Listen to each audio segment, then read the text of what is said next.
Palitan tayo sa kalagayan ni Bong Revilla at ni Senador Jinggoy, yung magkumpare at barkada, ang kanilang kalagayan doon sa kanilang kinalalagyan. Kasi nakalagay dito po sa nabasa ko, mainit at mahirap ang kalagayan sa loob ng New Quezon City Jail kung saan nakakulong si Senator Estrada at Bong Revilla. Mainit daw po. Siyempre, ang mga yan, mga senador yan, maganda yung buhay. Sa Senado, airport, pag-uli, naka-airport.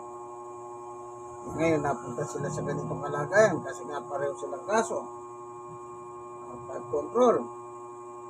Check. Kaya sila po ngayon ay naka-detain. Hindi pa sila criminal diyan. Kaya lang sila kinukulong pag nabigyan ka ng ang tawag dito, warrant of arrest. Sinisiguro lang ng korte, awak kanya, kaya nilalagay sa mga kulungan. Para anytime na magkaroon ng hearing, yan. Kasi yung jail na yan, malapit sa Sandigan Bayan. Ibig sabihin, hindi na mahirapan, hindi kagaya ni Bato, nakalaya. Nagtatago, kailan mag-hearing, anong kailangan natin dyan? Wala, hindi mo siya magilap. O yung halimbawa, siya ito nga, mag-hearing sa mga sabungero, saan mo magilap? Meron silang warrant, kagaya nila Bantag, may mga warrant. Mag-hearing, paano mo sila magilap? Wala. Yan ang papel ng warrant. Ibig sabihin, kaya kanilagay sa isang lugar, anytime na meron kayong hearing, pwede kayong dalhin doon ng otoridad. Hindi pa sila natulan, hindi pa sila kriminal. Bagamat yung mga testigo ng mga district engineer, nagsabi sila, nagdala sila ng 25 or 30% sa mga proponent. Ibig sabihin ng proponent sa hearing po, hindi ka senador, kongresista ka.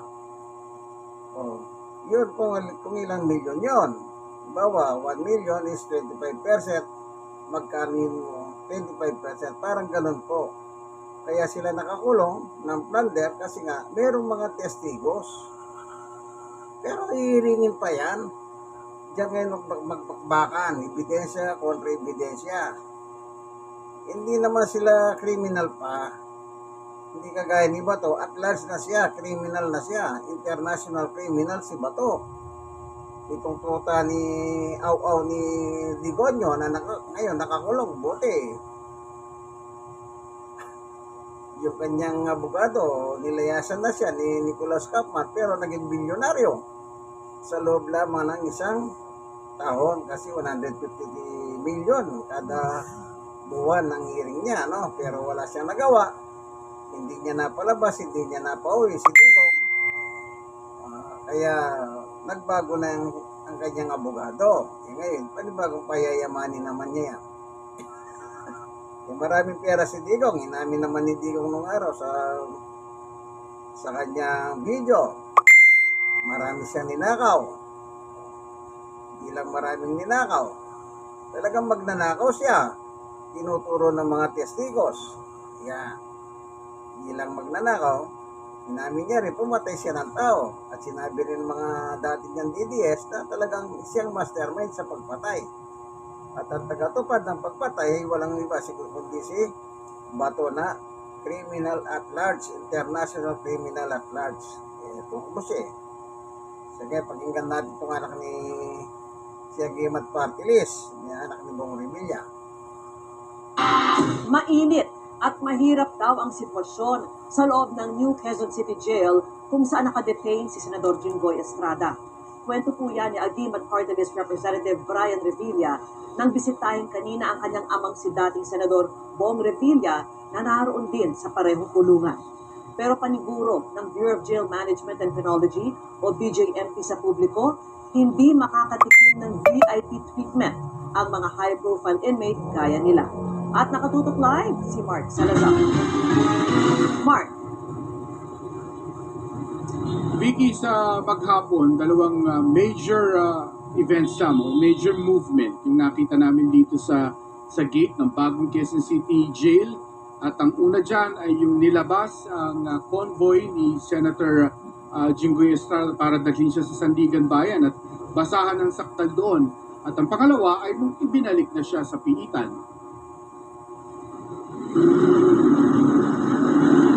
Natsyempohan namin si Agimat Party List Representative Brian Revilla na dumalaw sa kanyang amang si dating Senador Bong Revilla. Hindi niya nakita ang kondisyon ni Senador Estrada, pero kung pareho sila ng kondisyon ng kanyang ama, napakahirap daw. It's hot inside. Summer right now. So, yun lang po. We only see him at the common area. Kwento niya, he's in the cell. Yung mga kasama din siya doon. It's really tough. Ako, I don't, hirap na kalagayan po ng mag-inis ang PDL and lalo na po sa pamilya. Wala rin communication gadget o TV sa loob, kaya kinikwento na lang daw nila nagaganap sa labas ng preso. Nakwento mo yung nangyari kay Senator Jinggoy? Well, I'm sure, yeah, may pag-uusapan din naman yun sa mga pangyayari. And I'm sure, yun nga, nakita ko. What was his reaction? It's, wala tayong magagawa. That's how everyone has to go through the process. Ang pag-aresto kay Estrada umabot muna sa tensyonadong tagpo sa upper floor ng Senado nang magkataasan ng boses sila Senate President Alan Peter Cayetano at DILG Secretary John Vic Remulla nang aarestuhin na si Estrada. Sir, just outside the gate, we're going to walk 5 minutes.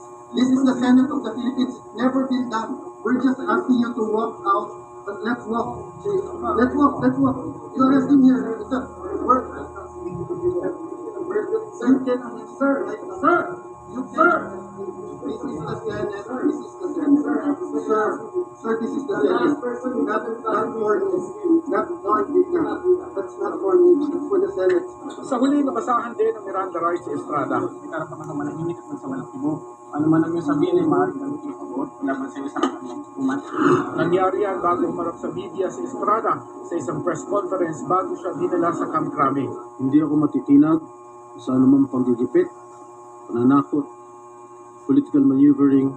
I will be proceeding now to the CIDG to voluntarily surrender myself.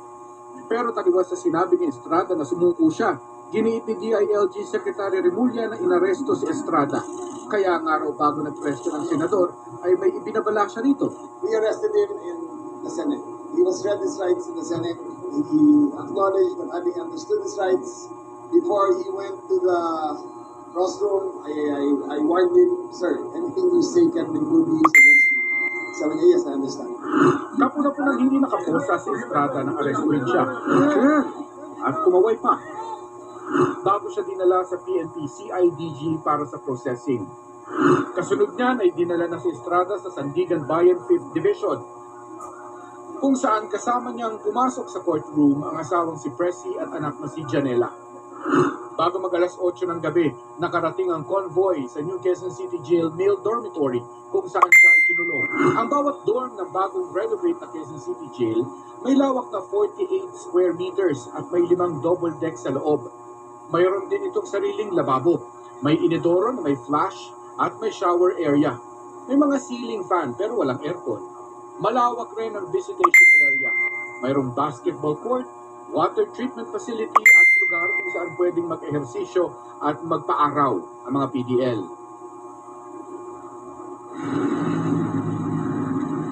Sa isang pahayag ng Bureau of Jail Management and Penology, siniguro nila sa publiko na si Senator Jinggoy Estrada at iba pang high-profile detainees ay ihahanay sa general PDL population at hindi sila makakatikim ng VIP treatment. Vicky.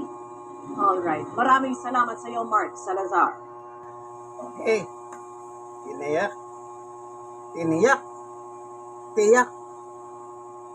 No VIP treatment. Dapat lang. Kasi kung ititreat mo sila ng maganda, edi unahin mo na yung nauna nakakulong. Alam niyo naman yung mga kulungan ngayon para sa Sardinas.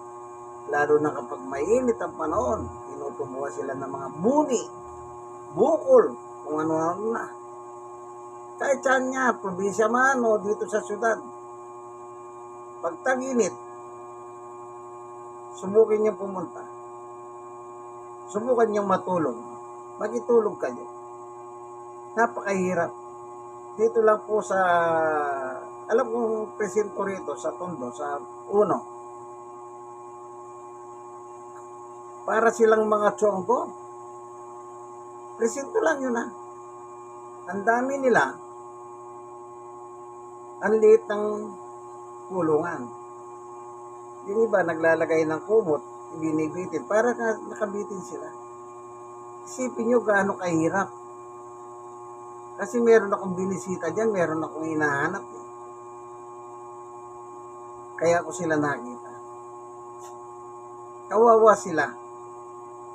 Kaya kung nagtatangka kayong gumawa ng masama para labanan, kung gumawa ng masama sa gobyerno, kung ano man yan, mag-isip kayo ng 10 beses. Kasi pag nakakulong ka na, kahit sabihin mong, kayo ko lang po ginawa ito hindi pinag-uusapan kung kayo mo lang ginawa yung krimen o madami na. Sometimes yung mga nahuli, sinasabi nila, nadamay lang po, paano lang po. Maraming mga alibay. Pero pag nakakulong ka na, wala ka nang magagawa, kaibigan. Kagaya na lang yung kausap ko doon sa Mindoro. Dati na sa Tarlac siya. Nilipat sa Bilibid. Ngayon, dinala sa Mindoro. Anong sabi niya sa akin? Mahirap, mainit. Ang iniisip ko, kung Mindoro,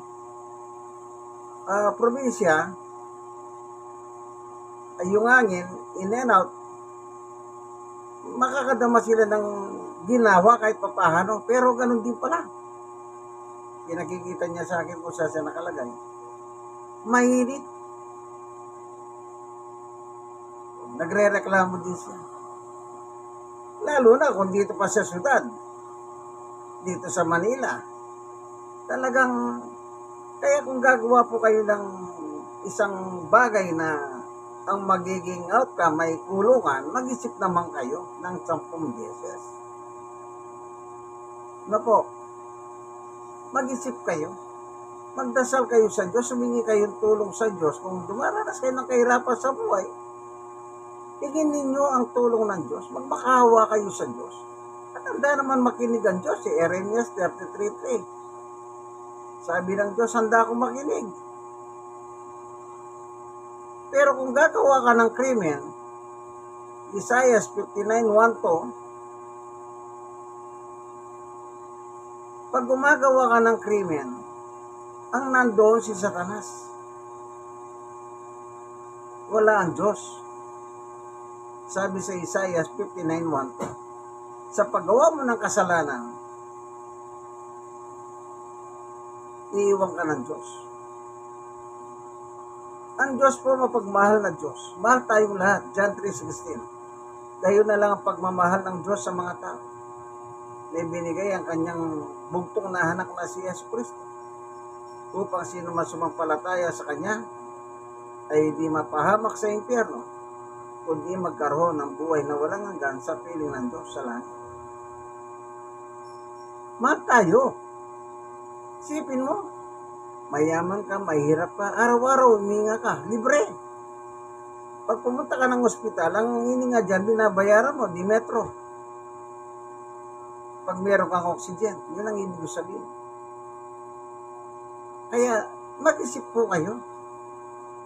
Magtiwala kayo sa Diyos. Ang sabi ni Jesus, Juan 14:1, magtiwala kayo sa Diyos, magtiwala kayo sa akin, huwag kayong mabagabag, sabi niya. Yan bang problema? Bagabago po. Yan problema. Yan ang bumabagabag kaya nakakagawa ng masamang tao. Kaya nagpapakamatay ang tao. Dahil sa problema. Huwag niyong gawin yan. Meron Diyos handang makinig sa inyo. Sabi nga Jeremias 33, makikinig ako. Magpapakita ko sa iyo ng mga bagay na mga himala na hindi mo pa nakita, kaibigan. Kaya ngayon, yan. Plunder. Yung dalawa na yan, si Bong at saka sa pa lang noong pa, nagkasama na yan sa Napolis scam. Thunder din yun. Sa sila nakulong. Doon sa masarap-sarap naman ang kulungan nun nila na sa may PNP, custodian. Mas masarap naman doon kaysa dito sa ginalalagyan nila ngayon. Kaya sabi niya, Gimat Party List, si Brian Revilla, wala palang gadget. Kinukwentuhan na lang nila yung tatay niya, si Bong Revilla, kung ano yung nangyayari sa labas. Walang TV, walang gadget. Talagang para kang nabubuhay na, pero pinakita yung jail, maganda. Malawak yung pwede kayo mag-basketball, magpasikat ng araw, mag-exercise sa umaga. Maganda. Kanya lang, walang TV, walang gadget, wala lahat. Kayo na lang nagkatinginan, magbobolaan kayo para makalipas sa maghapon. Nabola mo siya, nabola ka niya. Ang masama rito, baka matapos ang sentensya nyo, magkakamukha kayo. Nagpalita kayo ng mukha. Ang tawag sa kanila ay profile. Nung una, si Bong Revilla nag-request sana sa PNP custodian na lang, yung dati nilang kinakukulungan. Sabi nila ni asawa niya na dati naman daw siyang senador, hindi nga siya nag-okay. Ito namang si Jinggoy, nag-request din sa custodian din ng PNP. Kanya lang, yung palang PNP custodian, ginigiba na. Meron silang itatayong bago ron. Ngayon, si Jinggoy, nabasa ko, nagre-request naman, meron siyang osteoporosis sa paa. Gusto niya rin ma-hospital, kagaya ni Bunuan, si Manuel Bunuan, na kapwa niya plunderer, na naka-hospital arrest siya. Siguro ganun din ang gusto ni Jinggoy. Kanya lang yung osteoporosis, hindi ka kailangan makompine. Hindi naman kinukompine yung sakit na yun. Si Bunuan kasi ay blood eh. Hindi maring hindi mo pa, babantayan mo yun eh. Kaya magiging useless lang, sabi nga ng mga nakabasa na, baser. Di unahin na yung nakakulong na may mga sakit. Alam niyo, pagka mahirap ka, wala kang magagawa. Kaya mga kaibigan, nanonood ng video, ikwento nyo sa inyo mga kaibigan, mag-isip kayo 10 beses bago kayo gumawa ng labag sa batas. Kasi pag nahuli kayo, kahit sabihin nyo, ngayon nyo lang ginawa yan, para na kayo nasa impyerno. Hindi pa kayo pupunta sa impyerno, para na rin na kayo naka-impyerno. Para kung namatay kayo dyan, diretso ka na sa impyerno. Kasi criminal ka eh. Walang pupuntang criminal sa langit unless na magsisi at patawarin ng Panginoon Diyos, kagaya na nakapako sa cross.